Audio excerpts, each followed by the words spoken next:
একটি দড়ি টাঙানো আছে।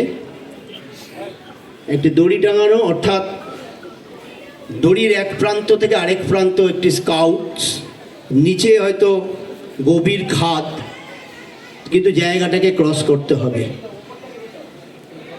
তো কিভাবে আমরা সেখানটাকে ওভারকাম করি, এই প্রজেক্ট যেটা আমরা বানিয়েছি এটাকে আমাদের স্কাউটিং ভাষায় বলি ডেড ম্যানস ক্রল। স্কাউটটি চেষ্টা করছে দড়ির এক প্রান্ত থেকে এই ডেড ম্যানস ক্রলের মাধ্যমে অপর প্রান্তে পৌঁছে যাওয়ার জন্য। এক প্রান্ত থেকে অপর প্রান্তে যাচ্ছে,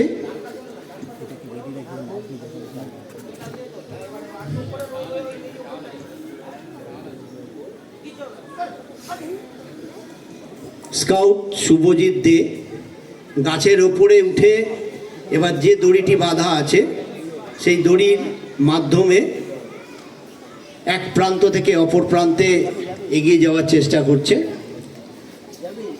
এই রকম ছোটোখাটো অনেক প্রজেক্ট আমরা করে থাকি, বিশেষত ক্যাম্পে কিছু সুযোগ হয়, সবসময় হয়তো গ্রুপের মাঠে সুযোগটা হয় না।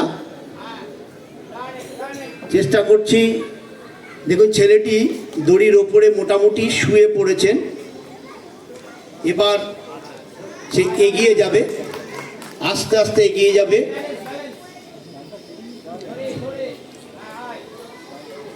দড়ির এক প্রান্ত থেকে দড়ির ওপরে নিজের শরীরটাকে শুয়ে রেখে দিয়ে এক প্রান্ত থেকে অপর প্রান্তে বাধা সত্ত্বেও কিন্তু সামনে গাছের ডাল তাকে অবস্ট্রাকশন করছে, তা সত্ত্বেও কিন্তু সে ক্রমশ এগিয়ে চলেছে দড়ির এক প্রান্ত থেকে অপর প্রান্তে। এই ডেড ম্যানস ক্রলের মাধ্যমে এক প্রান্ত থেকে অপর প্রান্তে এগোচ্ছে। এনিওয়ে, এবার আরেকটি পন্থা দেখাচ্ছে। একটি পন্থায় অর্ধেকটা এসেছেন ডেড ম্যানস ক্রল, এখন সে যে পন্থাটা দেখাচ্ছে তাকে আমরা বলি মাংকি ক্রল।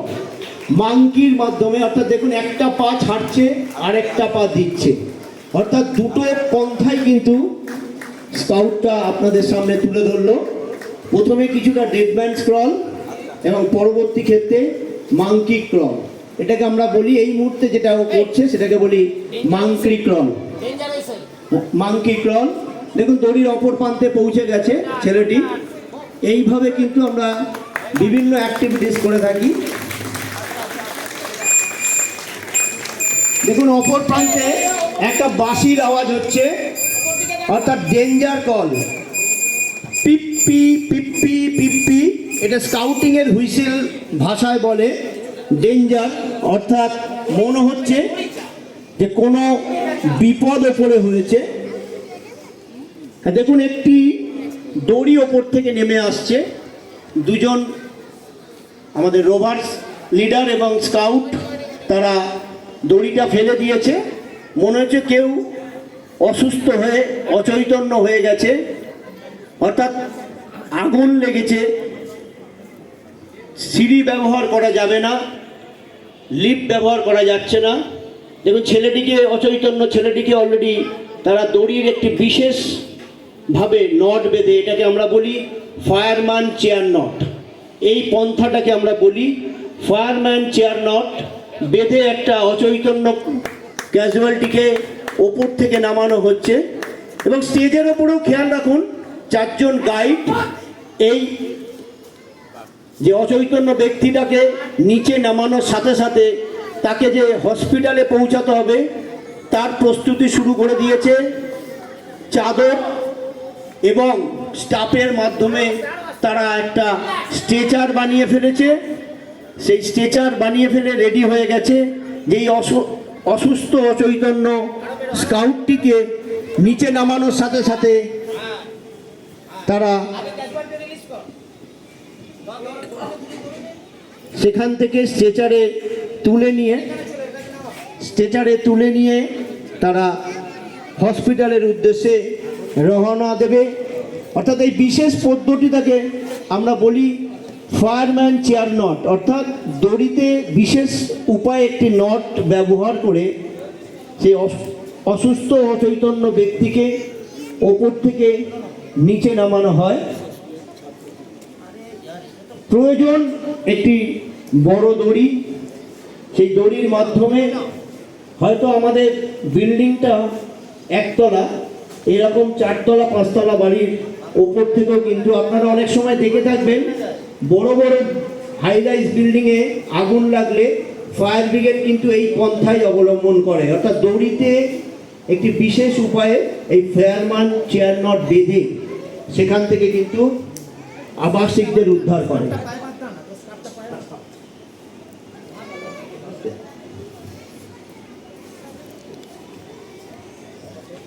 স্ট্রেচারে শুয়েছে এবং ব্ল্যাঙ্কেটিং করেছে, একটি বিশেষ পদ্ধতিতে ব্ল্যাঙ্কেটিংটা করা হয়, অর্থাৎ রুগীকে গায়ে চাপা দেওয়া হয়, অর্থাৎ চাদরই হোক বা কম্বলই হোক। এই পদ্ধতিটারও একটা বিশেষ পদ্ধতি আছে যেটাকে আমরা বলি ডায়মন্ড সিস্টেম।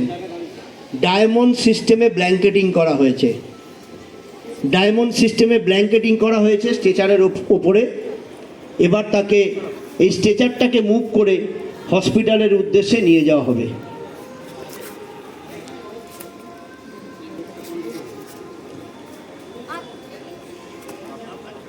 চারজন তারা নিয়ে নিয়েছে ক্যাজুয়ালিটিকে, একটু ম্যানুয়াল স্ট্রেচার বানিয়েছে দুটো স্টাফ এবং একটা কম্বলের মাধ্যমে, এবং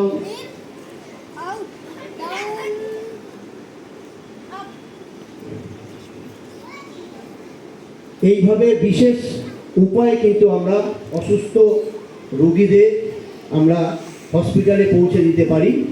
এখানে জায়গা খুব সংকুলন, আমি প্রথমেই বলেছি, জায়গা বেশি থাকলে এই স্ট্রেচারটাই আমরা সাইকেল স্ট্রেচার করে দেখাতে পারতাম। দুটো সাইকেলের মধ্যে সাহায্যে একটা স্ট্রেচার কীভাবে বানিয়ে খুব তাড়াতাড়ি কোনো হসপিটাল বা স্বাস্থ্যকেন্দ্রে রোগীকে পৌঁছানো যায়।